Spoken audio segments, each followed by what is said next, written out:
Greetings, mortals. It is I, Reynard the Fox, and welcome back yet again to another exciting episode of TheReycast. I apologize for the hiatus. I told myself I wasn't going to apologize and I was just going to get right into it, but I'm going to ad-lib an apology anyway, because the whole point of this project was to keep up with something, you know, like it was supposed to be low effort, not low effort, but like low production, you know, it's just a picture and me talking for, you know, about an hour or so, getting it cut down and making it sound more professional, I guess, if you will. But really it was to try and train consistency in myself. Now, I wasn't able to really be consistent, surprise, as you could probably tell by the upload dates. I was pretty consistent for a while, so I'll give myself that. And then, you know, without trauma dumping, I had some unexpected things come up, which is always the excuse when being vague. But I'd rather not spend this whole episode talking about my dramas.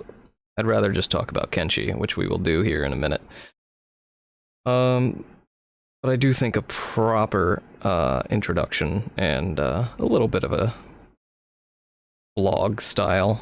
You know, I've probably talked in the past in other episodes about this being kind of like a semi-vlog, where I'm not only just talking about game lore and games I like, but also keeping you guys updated on the goings-ons in my life. Recently things have actually improved, you know, with every valley there's a mountain.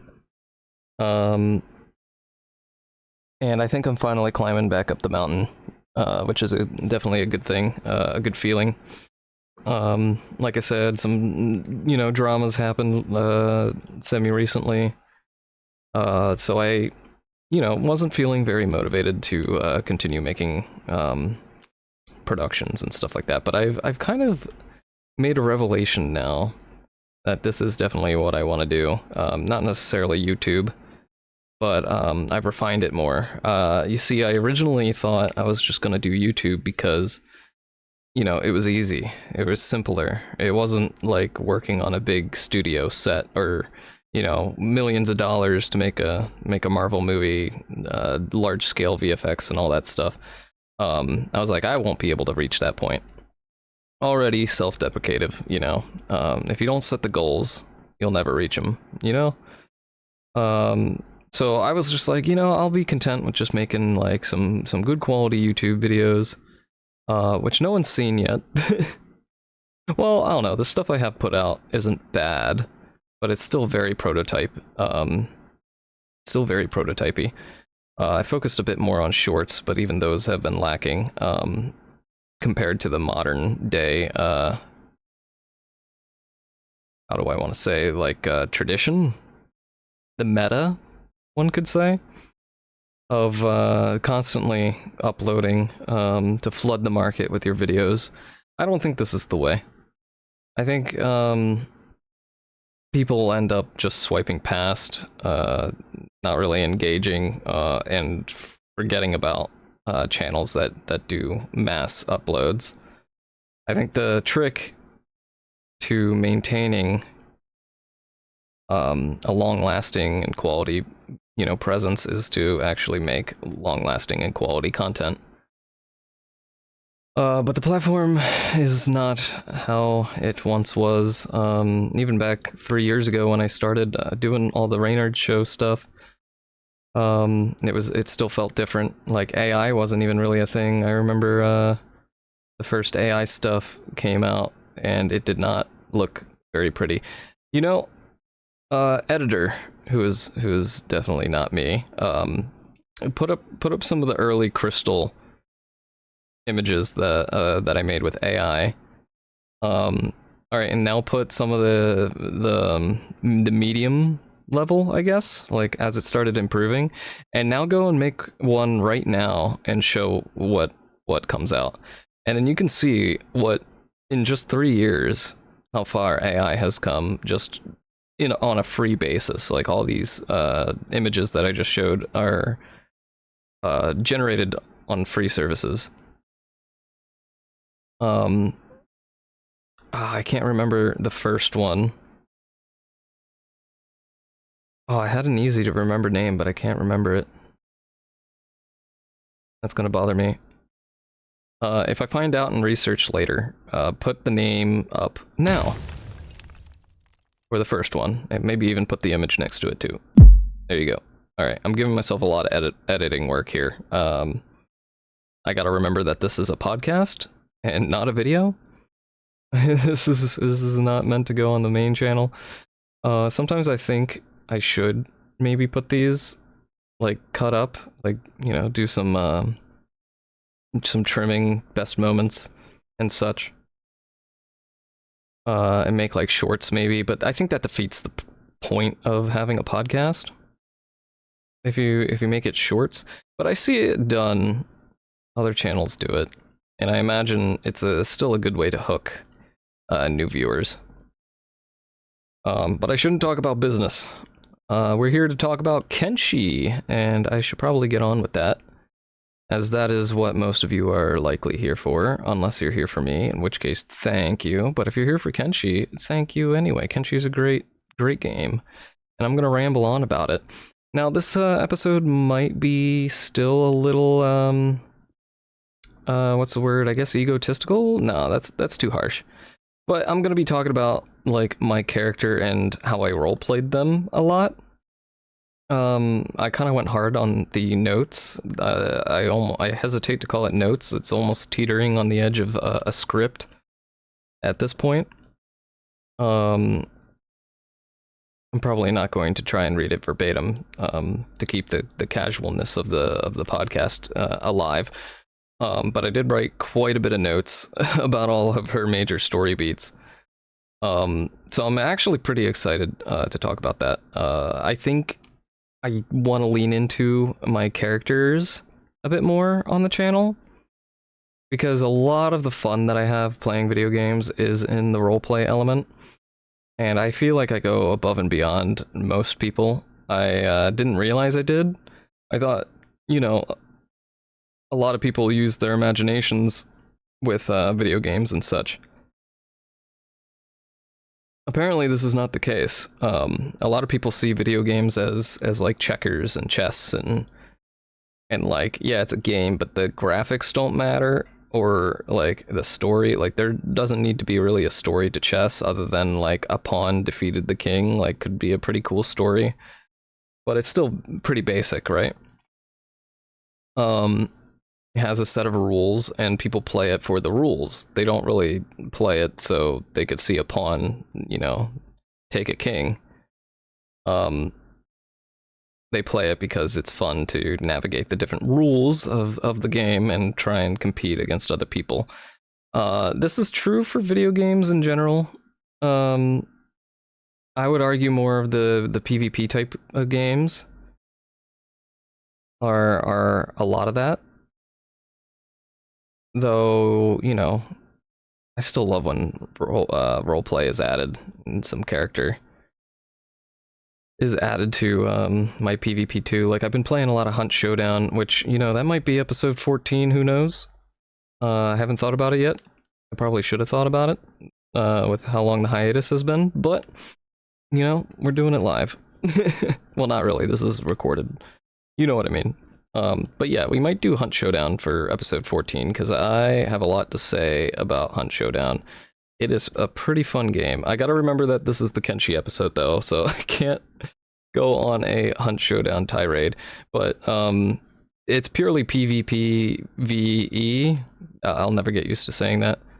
But the story that it tells through its characters and its environments, I think is really neat. Visual storytelling is huge, which Kenshi has a lot of, which I should segue into. That's a great segue. Kenshi has a lot of environmental storytelling. So, without further ado, I think I'm going to kick things off and and I just set the scene. What is Kenshi? Kenshi is an RPG slash RTS style game that feels pretty unique. The only thing that's similar, remotely similar, that I've played is like RimWorld. And I don't believe I have an episode on RimWorld either. We could definitely do an episode on RimWorld, because I probably got a lot to say about RimWorld too. But it's about like that harshness of survival, that theme. I've been really into it lately.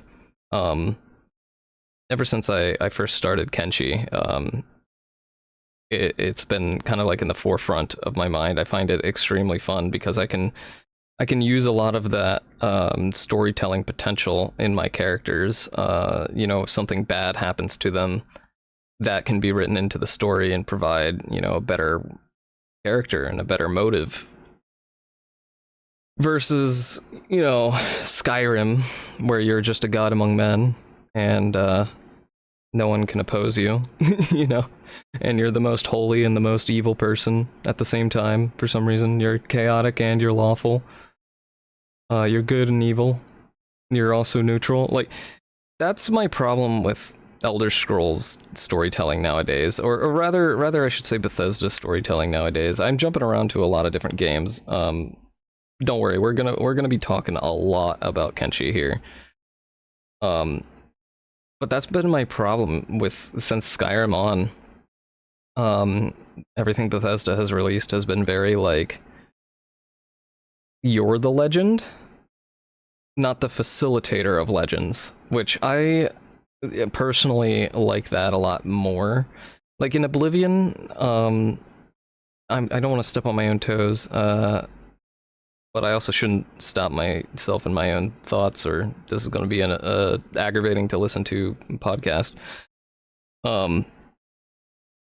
But oh shoot, I already did it. Well, I forget what I was saying. My bad.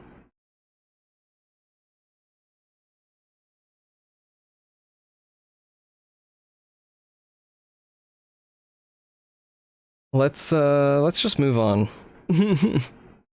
Let's just move on. I was setting the scene. We got Kenshi, right? Kenshi is an RPG RTS, like I said, that is set on a moon of a I'm not sure if it's a gas giant. No, it's not a gas giant. Editor, pull up an image of Kenshi's moons / host planet, because I think there is a moon. There's another moon that I think, now this is stuff that no one is thinking about too hard or deeply, but since I play, you know, space games galore, I love thinking about how astronomical bodies, you know what I'm trying to say, are how they're oriented and how close they are roughly. Now, I'm not going to get into the exact math, because I'm not exactly a mathematician or a math enjoyer. I'm not one of those math enjoyers. But I do like thinking about the positions, generally, relative positions. I think you're in a, what's the word? When two moons are in orbit with each other? Possibly. I think you are tidally locked with the other moon, because you always see the same face. So, the moon you're on, the game is set on, is called Kenshi. That's where the name of the game comes from, is Kenshi the Moon. I'm not sure what the names of the other bodies are, but there seems to be like a large, perhaps frozen planet. I think I am remembering blues and whites. I should actually look up a reference image. Okay, I got an image here. I'll even save it now, so when I put it up in post, it's going to be the same exact image that I am looking at now.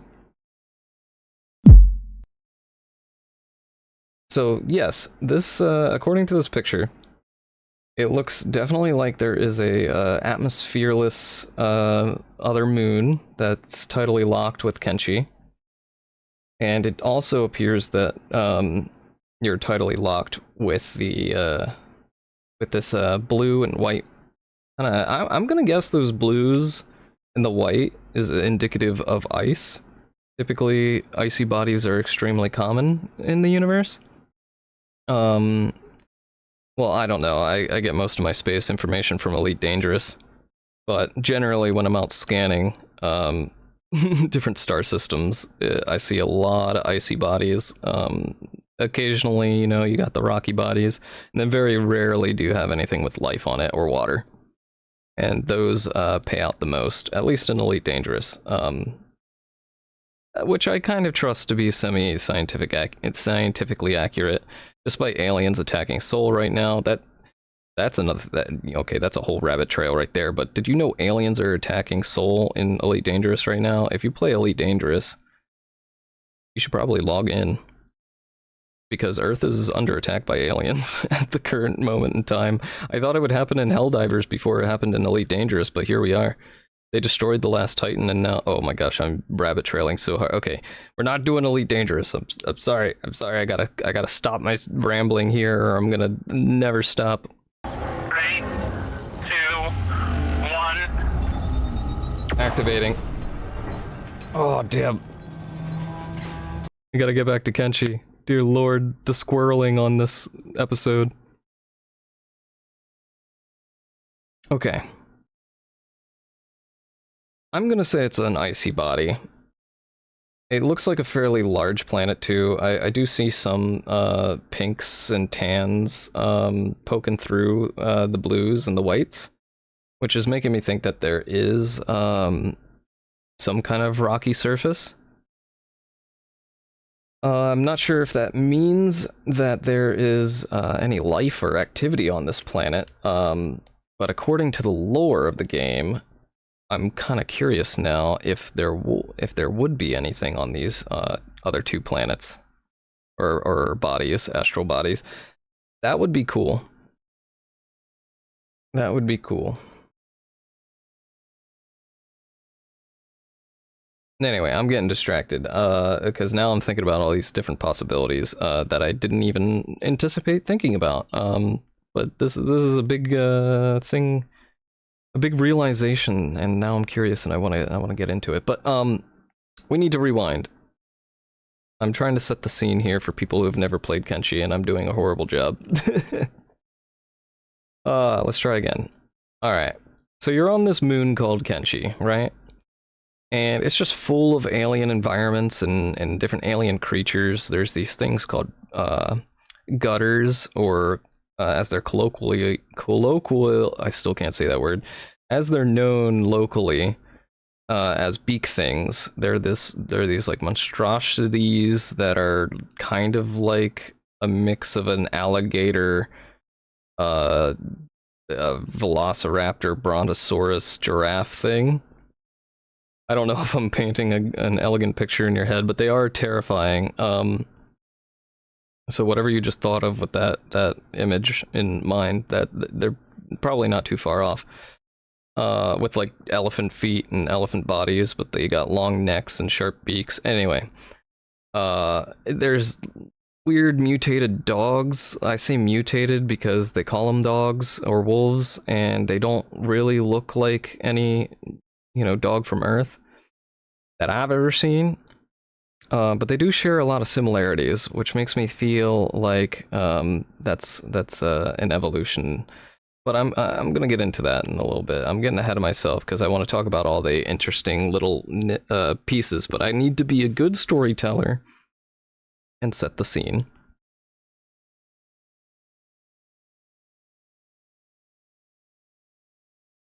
So you got all these strange aliens in alien environments. There's these hivers. They're like humanoid, intelligent aliens. I'm gonna call them aliens because nothing like on Earth.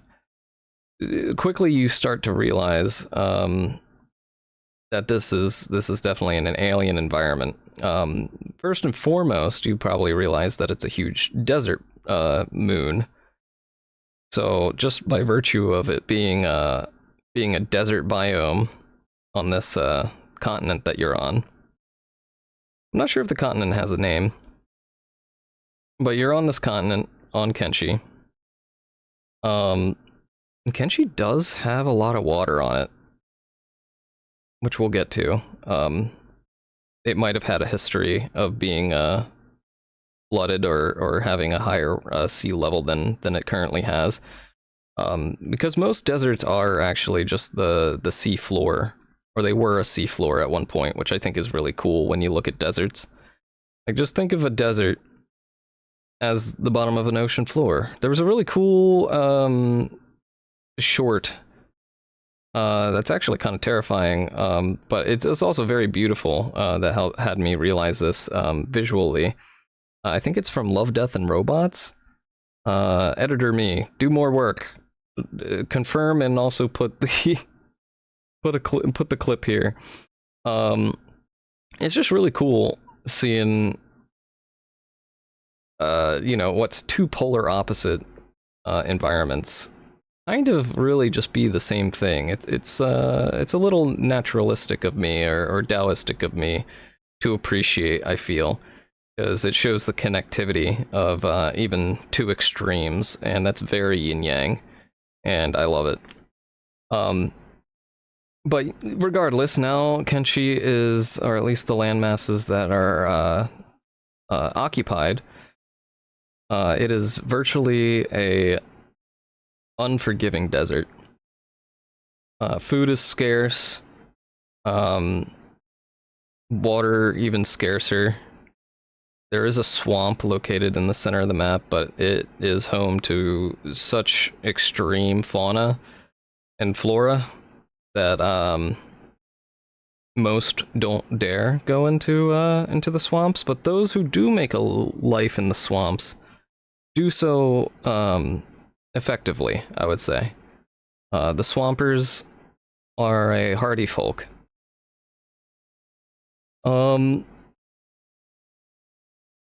Alright. I think I vamped enough. I am gonna just start following my notes now. I've been kind of freestyling it, ad-libbing here, talking about Kenshi, trying to set the scene, for those who don't know.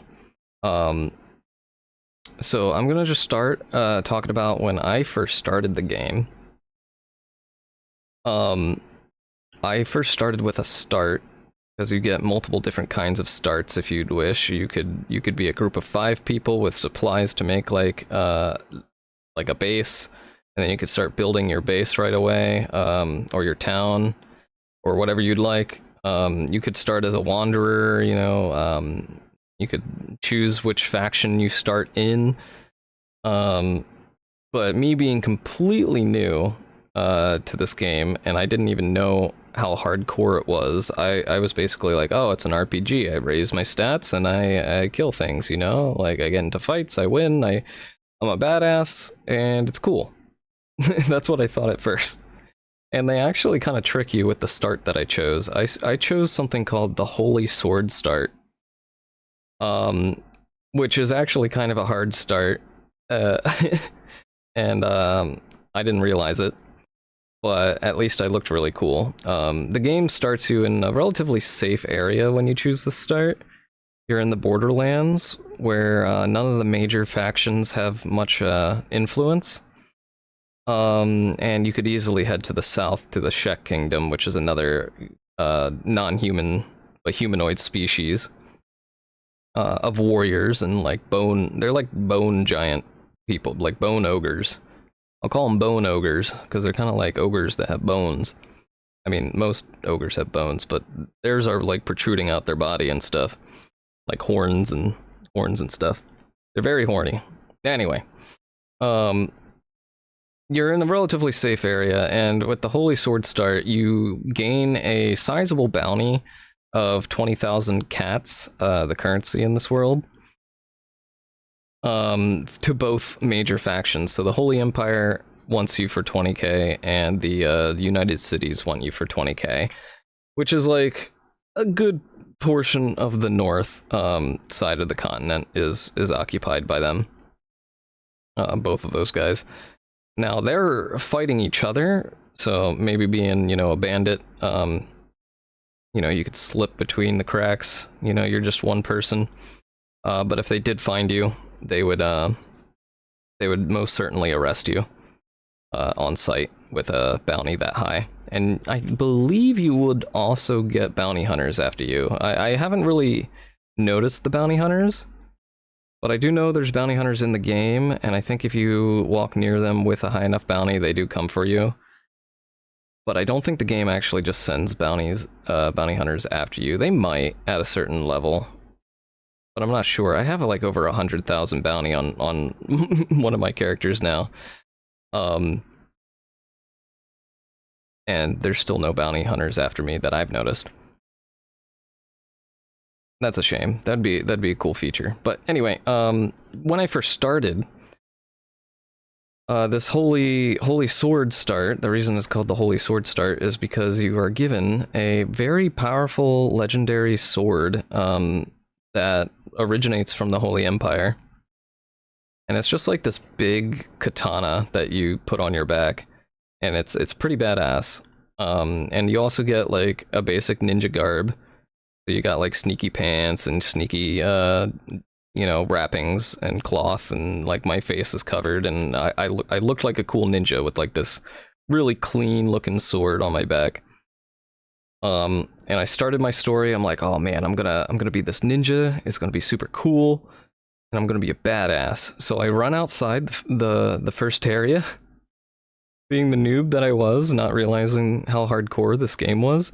I saw a bunch of starving peasants like wandering around, and I was just like, oh, I wonder what these guys are up to, you know, just being innocent, like, oh, I'll go follow these guys around, maybe they'll lead me to food or something. Oh, the naivete that I had. They immediately came over shouting at me like, give me your food. Like, oh, okay, this makes sense. I'm being accosted by homeless people and they're starving, you know? This makes sense. I kind of asked for this. And they're like, give me your food or we're gonna get violent. And I'm like, you know, standing there thinking I'm super cool. I'm like, come on, try it. You're a weak little bandit, and I just ate some fresh dried meat or whatever I ate at the bar. And I'm like, come on, bring it. Thinking that their rusty rods wasn't okay. I could phrase that differently. They're rusty like batons. They're basically just metal pipes. I thought I was gonna be like a million levels above them, but then they all ganged up on me. And strength in numbers, surprisingly enough, won out for them, because I was looking at their individual stats and I'm like, oh, I'm gonna be able to hit this one down, hit this one down, hit this one down. It did not go that way. They all came at me at once. And I could have phrased that differently too. But they beat the shit out of me, and they took the rest of my beef jerky. And I believe, no, I think that setting's off by default, but there is a setting that you can make the game harder. I don't believe I had this on at this time, but it would just make the story a bit better. But there's a setting that lets NPCs and bandits and stuff loot your character. I mean, by default, they will steal your food, but losing your food isn't as bad as losing, like, your really good weapon or something like that. And I later did turn it on when I got to, like, mid-game, and that was a mistake, because I got arrested by the Holy Empire, one of my characters, who had a really good sword, and I spent the rest of like the month playing trying to attack this Holy Empire outpost. It wasn't like a proper city, but it was just like a guard outpost. But it had enough guards in it that it proved a difficult challenge for my ninjas. We had to definitely play very carefully in order to survive that and get my sword back. That's my point in saying this, is that the Holy Empire paladin, or whoever was in charge of arresting, I didn't notice or take note of who arrested who, and I forgot I turned on that setting where like they could loot you, and that is also allowing, you know, guards to confiscate all your stuff too. I think they do that anyway, actually. Now that I think about it, I think if you get arrested and put in a cage, or taken into slavery, which, yes, slavery is a thing in this game. I think they definitely take your weapons. They'll either put it in a barrel or a box nearby, or they'll just hold on to it, especially if it's a better weapon than theirs. I think there's some other factors involved too, like whether or not they're proficient with it or not. Like if they're better with, you know, heavy weapons, they're not going to choose a katana. And that sort of thing. But they took my katana, and I could not for the life of me find it. I checked every single box, and then I opted to just start murdering the Holy Empire warriors, paladins, in order to loot their bodies to see who had my good sword, because I wasn't going to lose that sword. And I never did find it, actually. I think I might have fixed it by going all the way back, which was probably a bad idea in retrospect, because you actually gain levels. I'm kind of jumping around here. I was going to explain this when I talk about my character, but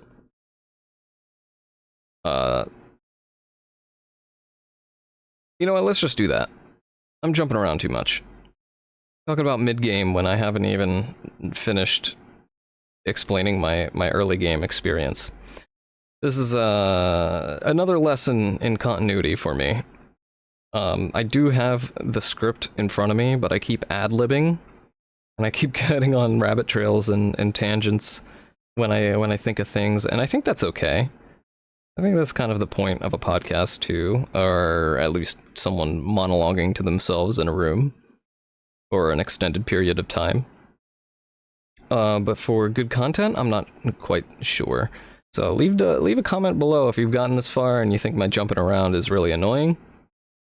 Or if you enjoy the rabbit trailing and the random thoughts that I have. It would help a lot to see if it's something that I shouldn't worry about or if it's something I should work on. And I would appreciate your input. Anyway, alright. Sorry for that little, like, ad there. Sponsored by myself. Let's just start talking about my character, alright? We're about halfway into the recording now. I think, talking about this character. I've been kind of pushing it off because, I have a lot about this character. Which is, again, why I want to do, like, more content with my custom characters, because they're pretty fleshed out, and I enjoy playing them. I think it would be cool to create them in some sort of media environment to experience their story in a new way. I've been getting into okay, here's another rabbit trail for you. I've been getting into Blender. I haven't talked about this yet on the TheReycast. Definitely on my not YouTube, my Twitch, I've mentioned I've been working on Blender. And I've been working on a project for a fellow streamer, Buddha the Fett, which should be coming out hopefully very soon. I've been stuck on it. Mostly because when I started rendering the higher level things, I discovered like a high disk usage issue on my computer, which was slowing down my computer and my render times. But I believe I fixed that now. So hopefully rendering goes a lot smoother and a lot faster. Regardless, my point in bringing up Blender is that now I feel confident in having the tools, the experience, and the know-how to create like short films that are 3D animated. And I think a lot of those short films, because I like to keep things kind of badass and serious and focus on the characters. I do like humor, as you could probably tell from my main content so far. I've been trying the humor route. But I think my strength is storytelling. Not right now. I think edited storytelling is my strength. Because here I'm just rambling on and on, which could be entertaining, but it's definitely, it could be structured better. I thought I structured it well because I have notes, but it's more like a self-discipline thing. I'm gonna give myself props though. You know, I'm actually recording the Raycast. That's good enough for me. We've been on a hiatus for way too long. So it feels good to actually get back to recording these. Anyway, all right. Sorry, getting very distracted. Let me just read my notes and continue on from there. So yeah, I got my butt kicked by the starving peasants. So I was like, okay, maybe I'll switch up different starts to try and try different aspects of the game, different starts, see if the Holy Sword start was the one I wanted to start with. But it turns out early game is like the hardest part of the game. So redoing early game over and over and over again was a horrible idea. So if you start playing Kenshi, I think you should still experiment with the different starts, but don't like give them genuine effort until you know you want to do that start, because you'll just be doing the same thing over and over again, and then it might even feel boring if you do that. I don't know if that's just a me issue though, because again, I think setting and character is pretty important when I create a character, especially in an RPG environment such as Kenshi. I mean, early on, you would think that you need to win every fight, because if you've played RPGs, that's kind of what you do. You get into a fight, you win the fight, you get XP, and you level up, right? Which, that's kind of like half true for Kenshi, because being the fool of a noob that I was using that Skyrim muscle memory to quick load near constantly as well. And this actually would hurt your efforts to become a Kenshi legend, as you're not building your toughness stat. Which the only way to build your toughness stat is to actually get your ass kicked repeatedly. So the mix of doing multiple starts, like recreating my character over and over again, and also when I did recreate my characters and start over from scratch, I was quick loading a lot. So my character would always be this little wimp, and I had no idea I was gimping them so hard.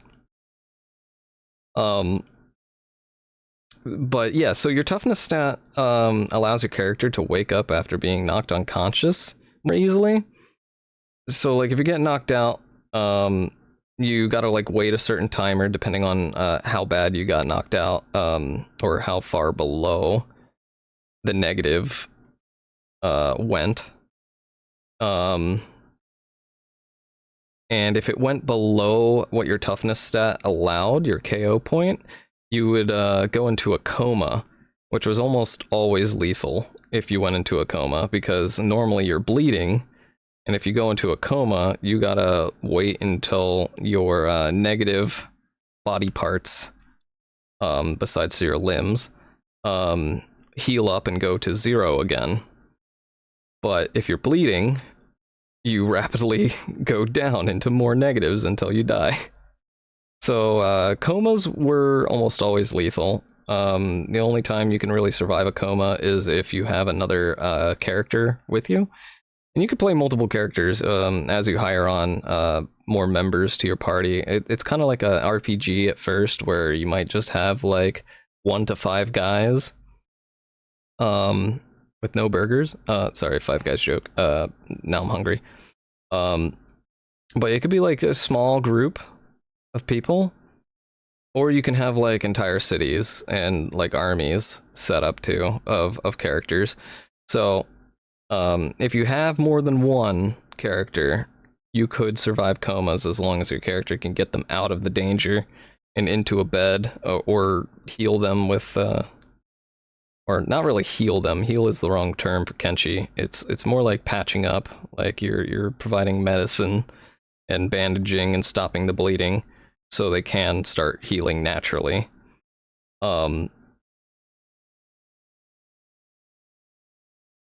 So I tried to do a few different starts. None of them really went too well. The one of the funniest ones, though, I have it written down here in my notes that I should mention. Is one time I went a Holy Empire start because I thought, Holy Empire, oh, paladins. Oh, okay, they're probably good guys. I was very, very wrong. The Holy Empire are not the good guys in Kenshi.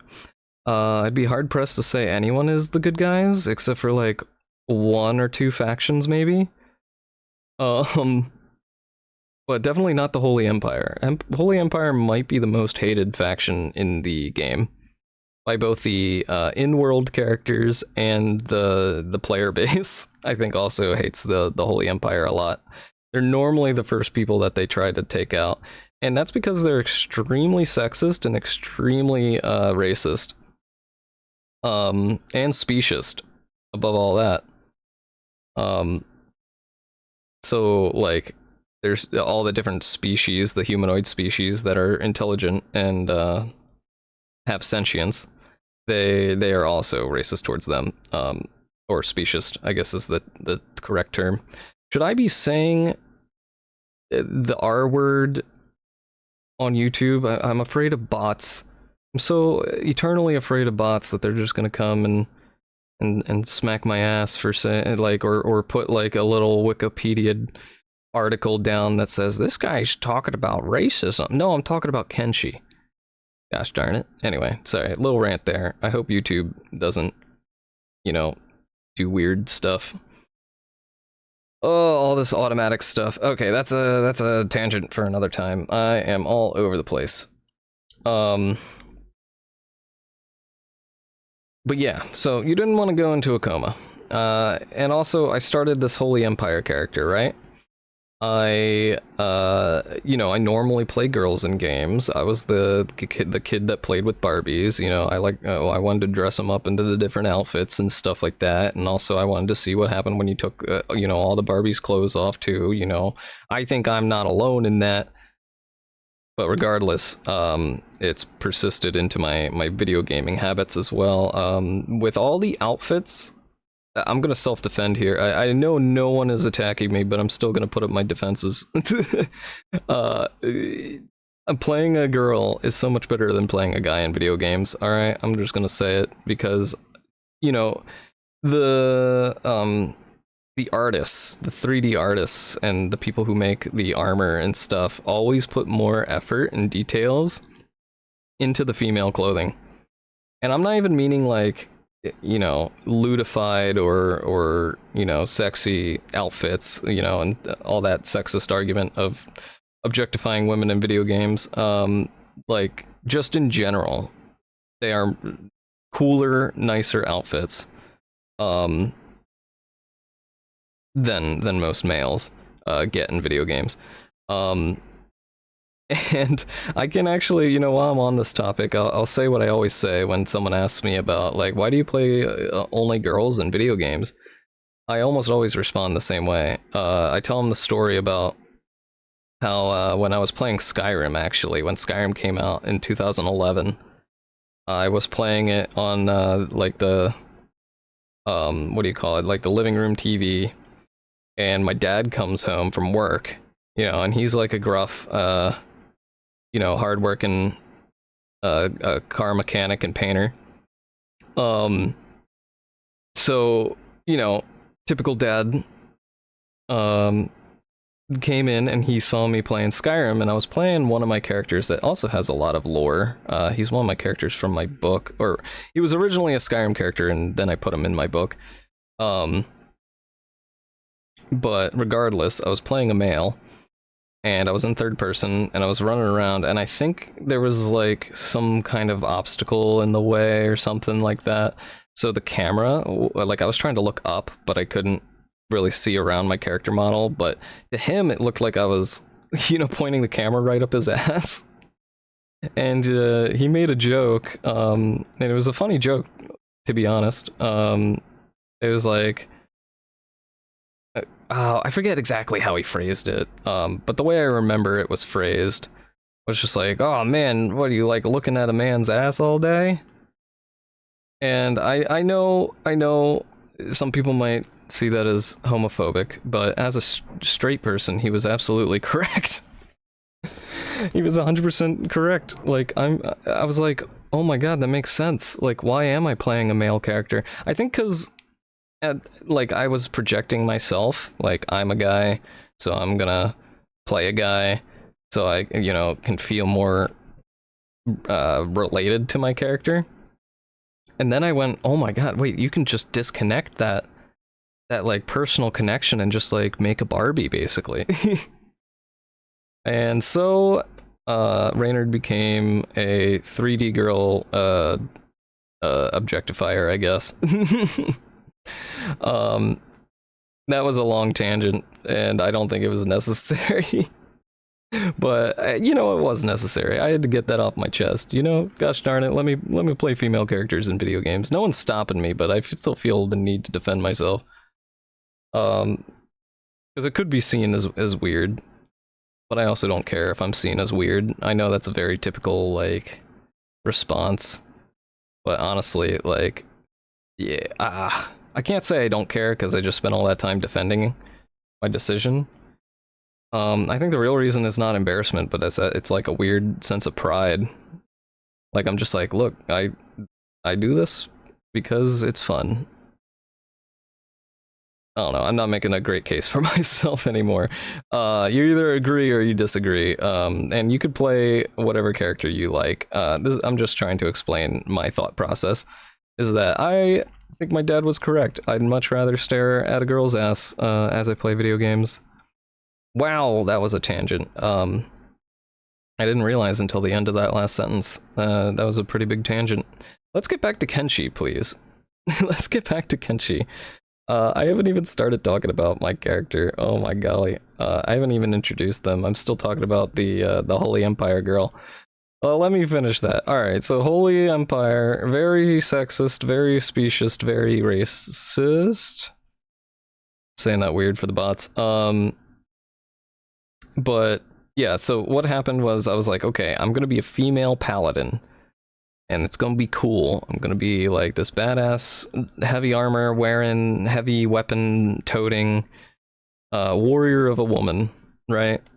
And what I do is you start out as kind of like a peasant. You don't have much to your name, just like the shirt on your back.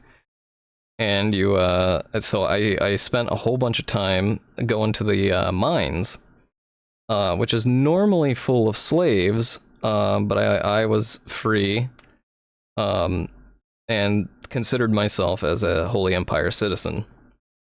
But still, I went to the mines to make some money. You know, I mined up some copper, some steel, and I think it was steel because I didn't know at the time that copper would give you more money. So I think I spent all that time grinding steel, which was less expensive. And after getting all the steel, I traded it at the armor, and I got my first set of shiny armor. Well, it wasn't too shiny. It was kind of a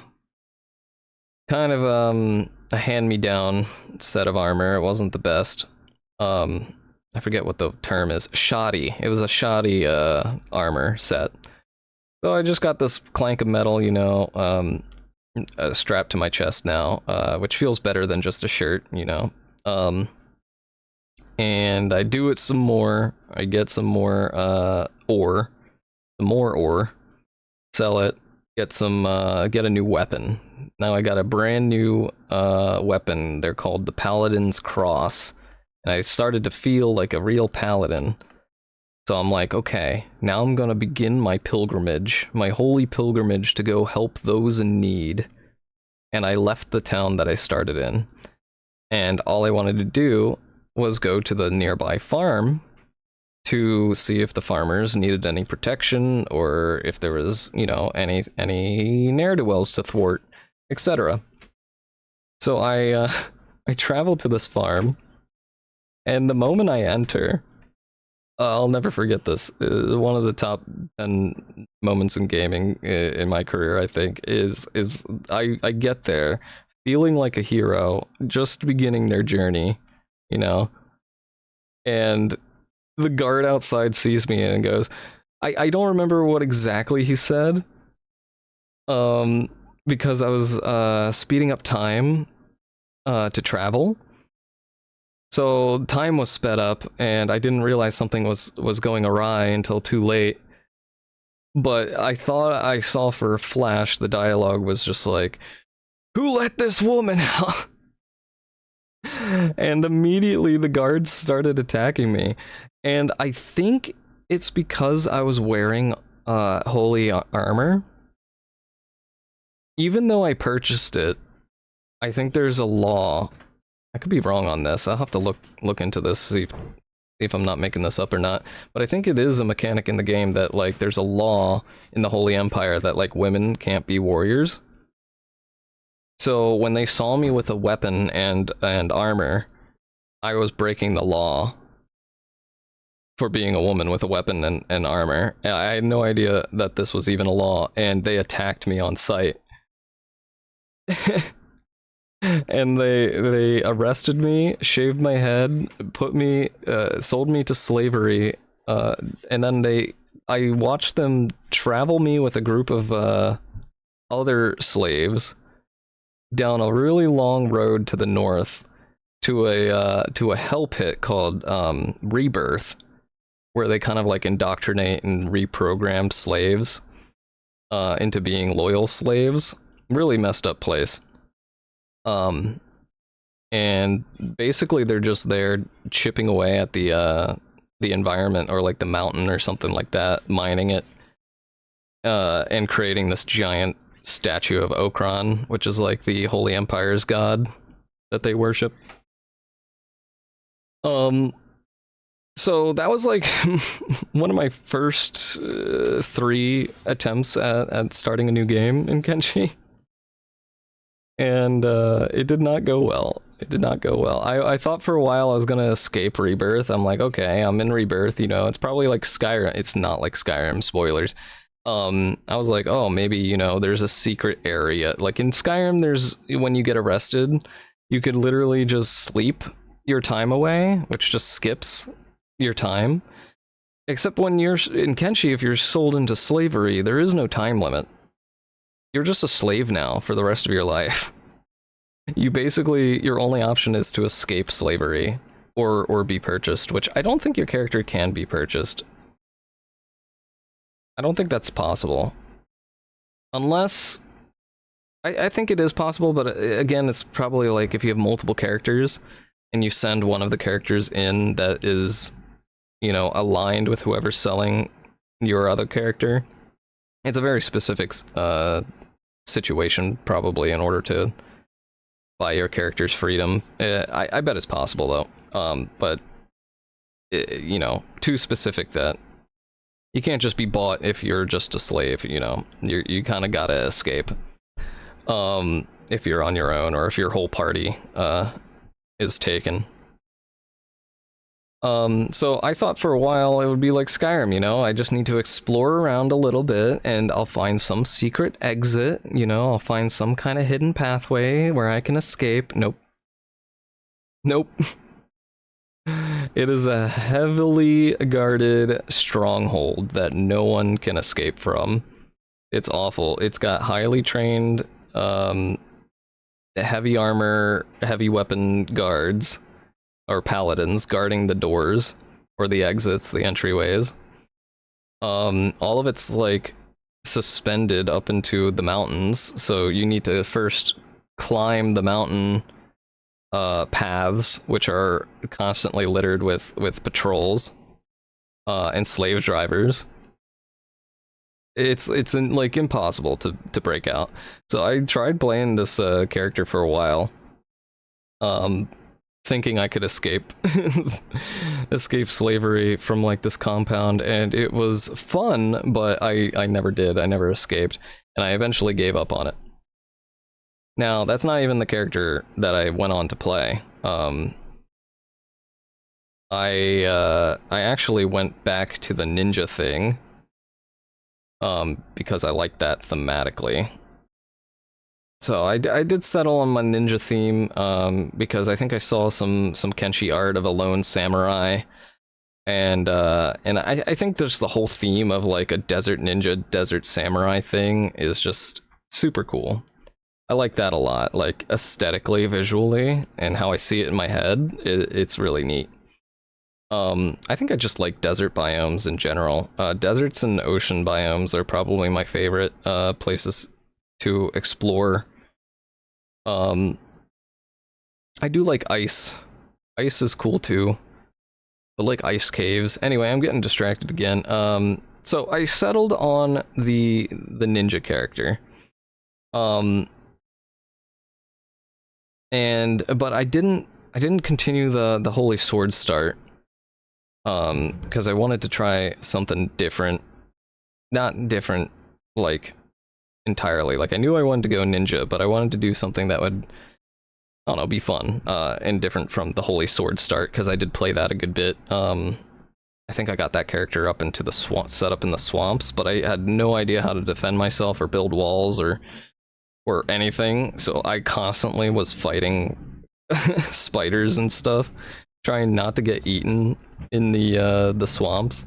It was a bad run, so I was like, I'm just gonna start over, do the ninja thing again, but now I know how the game works a bit more, so I will be able to progress this well, and progress it well I did, because I had all the lore just popping out of my head as I was making this character.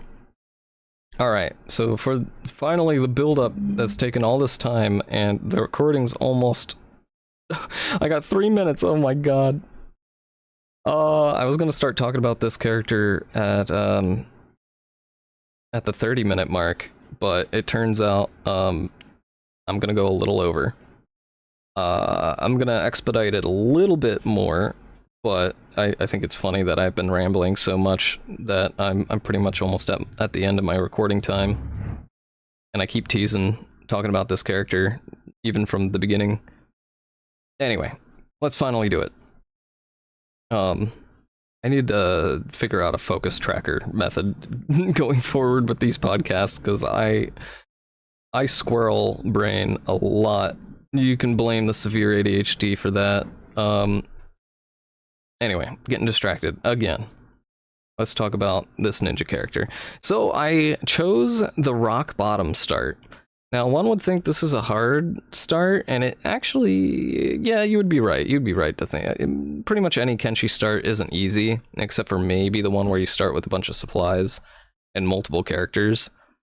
That might be the easiest one, but that's also kind of like a very RTS start, and I'm more of an RPG kind of guy, obviously. So the rock bottom starts you with no clothes, no weapon. It's kind of like Dark Souls when you do the depraved start. It just gives you nothing. Not even a club. Like, you just don't get any. Actually, you get even less than nothing, because in Kenshi you can lose your limbs. So my character starts with an arm chopped off, and not even like just missing and healed up, like it's chopped off and you're bleeding. So it's a pretty hardcore start, but what I liked about it is that it actually started me in the Great Desert, which was probably my favorite area of the game from what I had explored thus far. And I knew I kind of wanted to play up to mid game and late game, with the desert being kind of like my main country, my main area that I was hanging out in, the UCs, the United Cities. Okay, so my character here, this is all purely optional lore now, that I'm about to get into.